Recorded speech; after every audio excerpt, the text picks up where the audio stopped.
welcome back to Crazy Dave's Kitchen, the Freeze Drying Academy. All right, real quick, simple video for you guys. So what do I got for you? Well, I'm actually going to do some dog treats, okay? So basically, instead of throwing away the food that no one's eating or about ready to go bad, what you want to do is just throw it on your freeze dryer trays like I did. So I got some smoked chicken breast here that no one was really eating. I think they might have forgotten about it.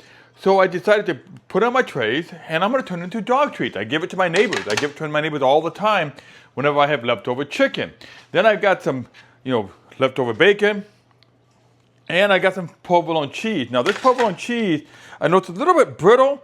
This is the one that I got at Costco sometimes, as I mentioned in previous videos, that you can buy the cheese in the back of the store, kind of by the rotisserie chicken and kind of where they have like the little sandwiches and the prepared sandwiches. What else is there?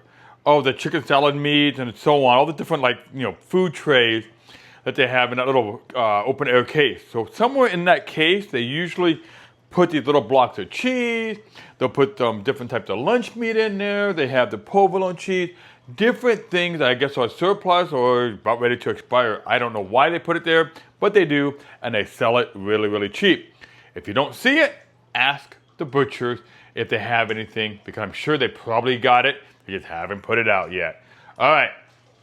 So what I'm going to do is just a basic setting. I'm just going to go ahead and throw these into the freeze dryer using the default setting and let them freeze dry.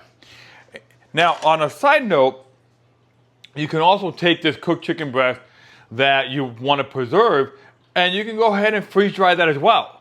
Bag it up, save it. You have freeze dried chicken.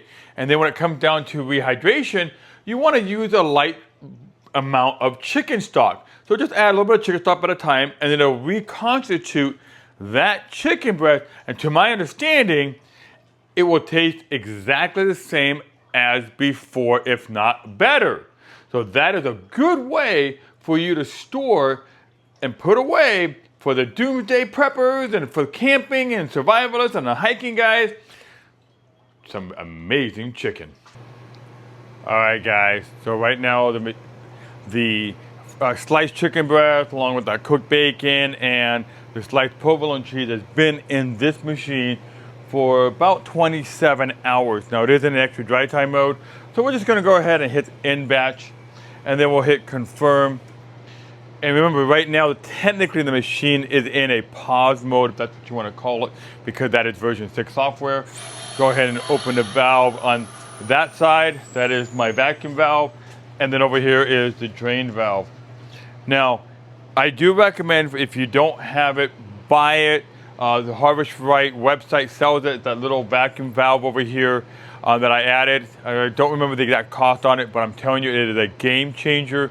Because since I've added this on this side, I don't have to worry about the single valve opening and sucking in all that water and getting my items contaminated. So it does kind of isolate that. It prevents that water from coming in through my drain tank. So now we're just going to go ahead and open it up here. And we're going to pull the trays out. That top one is the provolone cheese. Oh, wow. That is very, very brittle. Let's go ahead and get a picture on that. And that's what it looks like. It's kind of brittle. Let's taste it, Tastes like provolone cheese to me, just crunchy. That's actually pretty good. I like that. That's different. Kind of good, though.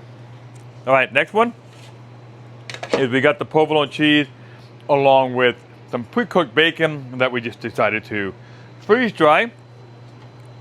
Let's go and take a look at that. Now remember, that's the bacon. Let's go ahead and taste test it. I'm curious. I mean, I know what cooked bacon tastes like, but what does freeze-dried bacon taste like?